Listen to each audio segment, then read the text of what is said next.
Hello students, this is your Jessie ma'am and today I will focus on the chapter Jessie Bose, A Beautiful Mind, which is incorporated in lesson 9 of your syllabus. So let's start. Here you can see the definition of biography has been given. A biography is a life story of someone, usually eminent. The person may be alive or dead. Biographies are always written by somebody other than the person himself. We read biographies of eminent persons so that we may learn about them and try to be like them. To put it simple, biography is a non-fiction piece of work which provides an objective account of a person's life, and the life story is not narrated by the concerned person but by someone else. This is the main difference between a biography and an autobiography, okay? And a biographer needs a number of sources like researches, interviews, letters, essays, various photographs taken at different points of time, and newspapers and many other sources. So we can take an example of a biography. Drewell Bridgestone's Princess Diana, a biography of the Princess of Wales. So obviously this is an objective description of Lady Diana, and the non-fiction work has not been written by Lady Diana herself. It has written by someone else. অন্য কেউ লিখেছে, lady Diana তো লেখেননি।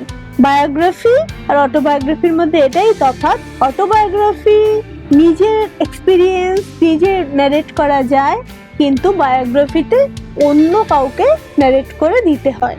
If you consider the autobiography of APJ Abdul Kalam's Wings of Fire, in that we will find the childhood, the experiences, the battles, the achievements of APJ Abdul Kalam, and it is subjective in nature. কারণ author যিনি তিনি তো নিজের কথা বলেছেন, so it is bound to be subjective. কিন্তু অন্য কেউ যখন লিখছে তখন সেটা অবজেক্টিভ হয়ে যাচ্ছে. So I think that you are clear about that. Okay, let's move to the next section. The next section is let's share. There are few questions which you have to answer. Can you name any eminent person of your district? তোমার জেলার কোনো বিখ্যাত ব্যক্তির নাম করতে পারো?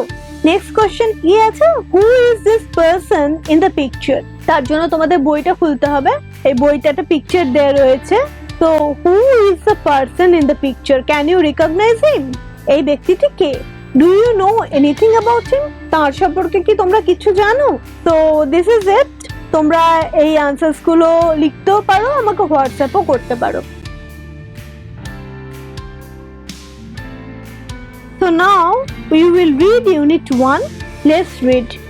Historically, in 1895, India was under the British rule. এটা আমরা সকলেই জানি যে প্রায় 200 বছর ধরে ইন্ডিয়া ব্রিটিশ রুলের আন্ডারে ছিল, এবং 1895 এই সময়টাতেও ভারতবর্ষ ব্রিটিশদের শাসনের অধীনে ছিল। A different history was made that year at the town hall in Calcutta.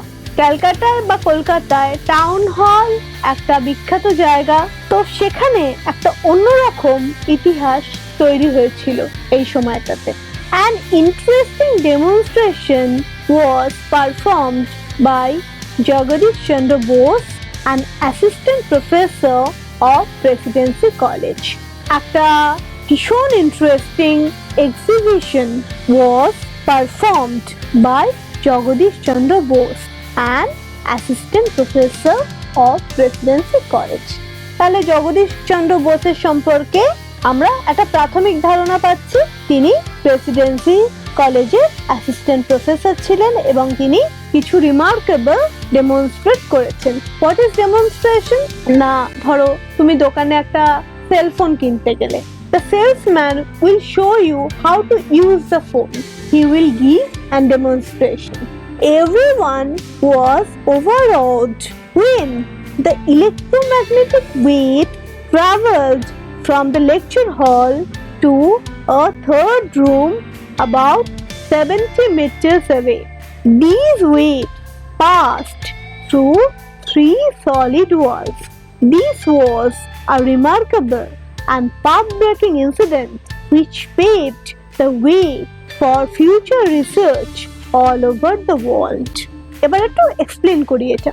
সবাই খুব ওভার এক্সাইটেড হয়ে গেছিলেন যখন তারা দেখলেন যে ইলেকট্রোম্যাগনেটিক ওয়েভস ট্রাভেল করছে ট্যাঞ্জিবল ওয়ালস এর মধ্যে দিয়ে। ট্যাঞ্জিবলস মানে কি? Solid Waals.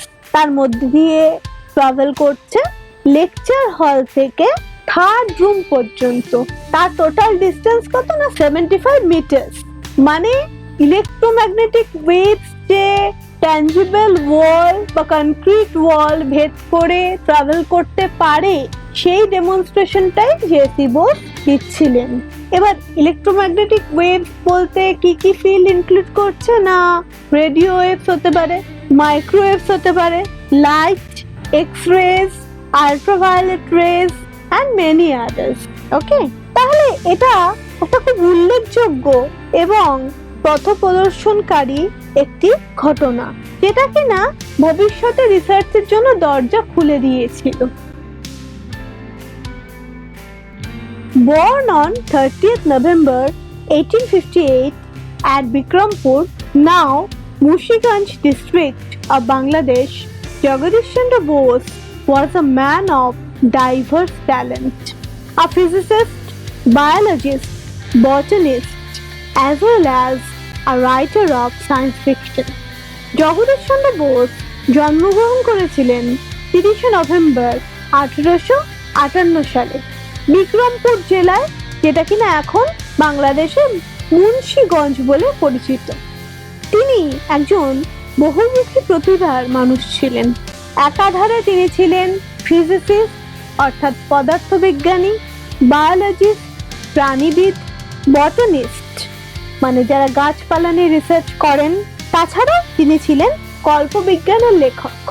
হিজ ফাদার ভগবান চন্দ্র বোস ওয়াজ আ লিডার অফ ব্রাহ্ম সমাজ। ব্রাহ্ম সমাজ সম্পর্কে তোমাদের আইডিয়া আছে আশা করছি, তোমরা ইতিহাসে পড়ে থাকবে।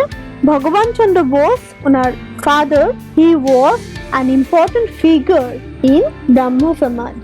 He worked as a deputy magistrate in Faridpur, Burdwan and in other places. He also carried a position of prestige. He was a deputy magistrate in Faridpur, Burdwan and many other places. তাহলে বুঝতে পারছো যে যথেষ্ট উচ্চপদস্থ কর্মচারী ছিলেন জগদীশ চন্দ্র বোসের বাবা। Jagadish চন্দ্র's education started in a vernacular school because his father believed that one must know one's mother tongue before learning any other language. যেহেতু জগদীশ চন্দ্র বোসের পিতা উচ্চপদস্থ একজন কর্মচারী ছিলেন এবং সে সময় it was a vogue that to get admitted to some reputed English medium schools. It was considered as extremely glamorous. কিন্তু এই ক্ষেত্রে তা হয়নি। Jagadish Chandra Bose read in a vernacular school, মানে রিজিওনাল ল্যাঙ্গুয়েজ যে স্কুলের মূল ভাষা, সেই স্কুলে জগদীশ চন্দ্র বোস পড়াশোনা করেছেন। তার কারণ হচ্ছে ওনার বাবা বিশ্বাস করতেন আগে ভালো করে মাতৃভাষাকে জানতে হবে, তারপর অন্য ল্যাঙ্গুয়েজ শেখা সম্ভব হবে। বা এরকম ভাবে বলতে পারি, একজনের সবার আগে মাতৃভাষাকে জানা উচিত অন্য কোনো ভাষা শেখার আগে। Besides, one should know one's own people. তাছাড়াও নিজেদের সারাউন্ডিংসে যে লোক রয়েছে তাদেরকে জানাটা অনেক বেশি প্রয়োজনীয়। Speaking at the Bikrampur conference in 1915, Bose said, in the year of 1915, J.C. Bose gave a lecture at Bikrampur conference. আর তাতে তিনি বলেছেন, at that time sending children to English schools was a privileged status symbol. সেই সময় যেটা আমি বললাম, বাচ্চাদের English medium স্কুলে পাঠানো একটা গ্ল্যামারাইজ ইমেজের ব্যাপার ছিল, একটা স্টেটাস সিম্বল ছিল। In that vernacular school to which I was sent, আমাকে যে বেঙ্গলি স্কুলে পাঠানো হয়েছিল, the son of the Muslim attendant of my father, আমার বাবার নিচে যে অ্যাটেন্ডেন্ট কাজ করতেন তার ছেলে, sat on my right side, সে বসতো আমার ডান দিকে, and the son of a fisherman sat on my left, এবং একটি জেলের ছেলে বসতো আমার বাঁ দিকে। They were my playmates, তারাই ছিল আমার খেলার সঙ্গী। I listened spellbound to their stories of birds, animals and aquatic creatures, আমি মন্ত্রমুগ্ধের মতো শুনতাম তাদের গল্প। তারা কি নিয়ে গল্প করতো? না পাখি নিয়ে গল্প করতো, প্রাণী নিয়ে গল্প করতো এবং বিভিন্ন জলজ জীব নিয়ে গল্প করতো। দেখো, জেসিবোসের বাবা বা তার ফ্যামিলি একদমই স্নবিশ নয় বলে উনি কিন্তু অনেক দূর এগোতে পেরেছেন, সেটা আমরা দেখবো। Perhaps these stories created in my mind a keen interest in investigating the workings of nature. হয়তো এই যে গল্পগুলো আমি শুনতাম, এই গল্পগুলোই আমার মনে নিখুঁত একটা উৎসাহ তৈরি করেছিল যে নেচার কিভাবে কাজ করে তার নিজস্ব পথে, সেইটা জানবার। When I returned home from school accompanied by my school fellows, যখন আমি স্কুলের বন্ধুদের নিয়ে বাড়ি ফিরতাম, my mother welcomed and fed all of us without discrimination. আমার মা সবাইকে স্বাগত জানাতেন এবং আমাদের সকলকে খাওয়াতেন কোনো রকম ভেদাভেদ ছাড়া। His mother was generous enough to consider all of them as equals, right? এই জন্য আপব্রিঙ্গিংটা ভীষণভাবে দরকার এবং পেরেন্টসরা খুব গুরুত্বপূর্ণ ভূমিকা অবলম্বন করতে পারেন একটি বাচ্চার গ্রোথের ব্যাপারে। It was because of my childhood friendship with them that I could never feel that there were creatures who might be labeled as low caste. এই চাইল্ডহুড ফ্রেন্ডশিপের কারণে, এই ছোটবেলার বন্ধুত্বের কারণে আমি কোনোদিন অনুভবই করিনি যে ওরা মানে they were considered as substandard. ওর যে প্লেমেটস ছিল ওরা যে সাবস্ট্যান্ডার্ড বা ওরা যে ক্রিয়েচার্স, সেই ব্যাপারে আমার কোনোদিন কোনো মনে সংশয়ই আসেনি এবং ওরা যে নিচু জাতে সেই ব্যাপারেও আমার মনে কোনোদিন প্রশ্ন আসেনি। Jagadish Chandra both is narrating and recounting his own childhood experience regarding his playmates. I never realized that there existed a problem common to the two communities, Hindus and Muslims. Hindu আর মুসলিমের মধ্যে যে সাম্প্রদায়িকতা রয়েছে, যে এইরকম কোনো সমস্যা থাকতে পারে, সেই ব্যাপারটাই কোনোদিন আমার মাথায় আসেনি, সেই ব্যাপারটা নিয়ে আমি কখনো ভাবিনি। এবার আমরা চলে আসবো বোসের ক্যারিয়ারে। দেখো, in 1869 Bose join Hare school.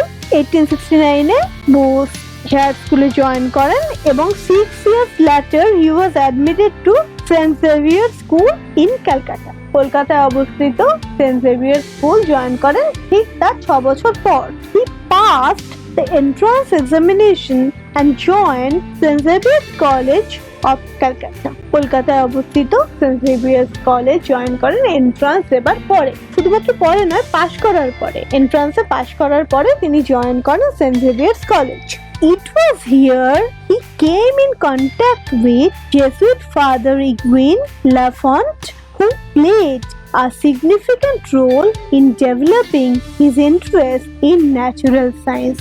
এই সেন্ট জেভিয়ার্স কলেজে এসে উনি মিট করেন জেসুইট ফাদার ইগুইন লাফন্ট, এই নামটা মনে রাখতে হবে, যিনি কিনা একটা গুরুত্বপূর্ণ ভূমিকা অবলম্বন করেছিলেন জগদীশ চন্দ্রের ন্যাচারাল সায়েন্সে ইন্টারেস্টটা ডেভেলপ হওয়ার জন্য। Later, Bose went to England and secured admission in Christ College, Cambridge. পরে বোস ইংল্যান্ড চলে যান এবং সেখানে ভর্তি হন ক্রাইস্ট কলেজ, কেমব্রিজে, টু স্টাডি ন্যাচারাল সায়েন্স, মানে প্রাকৃতিক বিজ্ঞান পড়তে উনি গেছিলেন England. In 1884, he received the Natural Science Prize from the University of Cambridge. 1884 নাগাদ উনি ন্যাচারাল সায়েন্স প্রাইজ রিসিভ করেন ক্যামব্রিজ ইউনিভার্সিটি থেকে and BSc degree from university of London, এবং লন্ডন ইউনিভার্সিটি থেকে উনি বিএসসি ডিগ্রিটা হাসিল করেন। দ্য ফলোইং ইয়ার, ঠিক তার পরের বছর, Bose join Presidency College as officiating professor of physics. তাহলে উনি অ্যাসোসিয়েটিং প্রফেসর অফ ফিজিক্স হিসেবে উনি জয়েন করেন প্রেসিডেন্সি কলেজে। But he was not provided facilities of research, কিন্তু ওনাকে রিসার্চ করবার সুযোগ সুবিধা দেওয়া হয়নি। He was also offered low salary than his European colleagues. সেই সময় ভেদাভেদটা ইন্ডিয়ানস আর ইউরোপিয়ানস এর মধ্যে এত স্ট্রং ছিল যে ইউরোপিয়ানসরা সবসময় মোর প্রিভিলেজড ছিল, ওরা অনেক বেশি সুযোগ সুবিধা পেত ইন্ডিয়ানসের থেকে। ওদের পোস্ট কিন্তু এক, all of them were associate professor, কিন্তু ইউরোপিয়ান ফ্যাকাল্টিজরা যেটা পাচ্ছেন উনি সেটা পাচ্ছেন না, রিসার্চ করার সুবিধা পাচ্ছেন না, উল্টে লো স্যালারি পাচ্ছেন। Bose had a remarkable sense of self-respect and national pride. এই দুটো কথা তো মনে রেখো, self-respect, it is very important for your life, and national pride, this is very important for your country. বোসের এই সেন্সটা ভীষণভাবে ছিল যে উনি নিজেকে হেয় করবেন না, উপরন্তু ওনার দেশকে হেয় হতে দেবেন না। উনি মনে করতেন যে আমরা ইন্ডিয়ানসরা ট্যালেন্টের দিক থেকে কোনোভাবে ইউরোপিয়ানসের থেকে কম নই। Therefore, as a sign of protest, he continued his teaching assignment for 3 years without accepting his salary. As a protest, he did what? He just refused his salary for 3 years, but he kept on teaching. উনি শিক্ষাদান করতে লাগলেন, কিন্তু উনি salary নিতেন না। ওনার condition ছিল যে when I am equivalent to my European colleague, যদি স্যালারি অফার করা হয় তাহলে আমাকে ওই অ্যামাউন্টই অফার করতে হবে, উপরন্তু আমাকে রিসার্চের ফ্যাসিলিটি দিতে হবে, otherwise there is no need. I will continue the job without accepting the salary. এটা স্বাভাবিকভাবেই ইংলিশ গভর্নমেন্টকে একটা অস্বস্তির মধ্যে ফেলে দেয়। Finally, the director of public instruction and the principal offered him a permanent teaching post. Ultimately, ওনার জেদটাই থাকলো এবং he wins by winning a permanent teaching post. He won by acquiring a permanent teaching post. একটা স্থায়ী শিক্ষার জায়গা উনি পেলেন। আচ্ছা, আমরা এবার পড়ছি unit 2। Let's continue. Bose had invented several sensitive instruments. Bose অনেক যন্ত্রপাতি আবিষ্কার করেছিলেন। সেন্সিটিভ মানে যেগুলো কিনা ভীষণভাবে সূক্ষ্ম এবং যেগুলো কিনা খুব ছোট ছোট জিনিস নোটিস করতে পারে। তার মধ্যে একটা হচ্ছে crescograph. One of them is the crescograph, which is used to measure the growth rate of plant. Actually, উনি দেখাতে চেয়েছিলেন like other animals and humans, plants are susceptible to grow. তাহলে ক্রেস্কোগ্রাফের ফাংশনটা কি? It measures the growth rate of plants. একটা plant কতটা বাড়ছে সেটা একটা ক্রেস্কোগ্রাফ মেজার করতে পারে। Through his experiments, both showed that plants behave in the same manner as human beings, although plants take longer to respond than animals. Bose এটা দেখিয়েছিলেন এবং প্রুভ করে ছেড়েছিলেন যে গাছেরাও মানুষের মতো একই রকম ভাবে বিহেভ করে। They behave in a certain way like human beings. যদিও অ্যানিমালসের থেকে ওরা তো বেশি সময় নেয় বিহেভ করতে, কিন্তু ওরা বিহেভ করে মানুষের মতোই বিহেভ করে। He proved that plants are sensitive to heat, cold, light, noise and other external stimuli, just like human beings. ঠিক আমরা হিউম্যান বিংসটা যেমন তাপে, ঠান্ডায়, আলোতে, শোরগোলে বা অন্য কোনো উত্তেজকের দ্বারা প্রভাবিত হই, তেমনি গাছেরাও রিঅ্যাক্ট করে একইভাবে। যেমন গাছের পাতা ছিঁড়লে গাছের কষ্ট হয়, ফুল ছিঁড়লে গাছের ব্যথা লাগে। By injecting poison into a living plant, both showed that they react in the same manner as we do. Poison বা বিষাক্ত কোনো এলিমেন্ট ইনজেক্ট করে বোস প্রমাণ করে দিয়েছিলেন যে গাছেরাও ঠিক ততটাই কষ্ট পায়, ততটাই রিঅ্যাক্ট করে যতটা আমরা করি।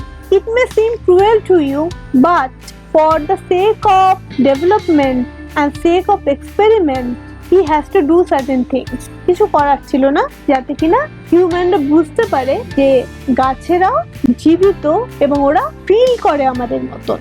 Scientific research on electromagnetic waves was initiated by Jessie Bose in the late 19th century. 19th century শেষের দিকে ইলেকট্রোম্যাগনেটিক ওয়েভস এর উপর রিসার্চটা শুরু হয় ওনার। It was the Italian scientist Marconi who got the patent for the invention of wireless telegraphy. কিন্তু দুর্ভাগ্য, ওনার সুনাম নিয়ে যান ইটালিয়ান সায়েন্টিস্ট মার্কনি এবং ওয়্যারলেস টেলিগ্রাফির জন্য উনি পেটেন্ট পান। কিন্তু actually the credit goes to Jagadish Chandra Bose for the discovery of electromagnetic waves. We must remember that Bose's public demonstration in Calcutta along the same lines happened much earlier. একদম unit 1 এর কথা মনে পড়ছে নিশ্চয়ই, অনেক আগে কিন্তু ওই ঘটনাটা ঘটেছিল। তার মানে he was much ahead than Marconi.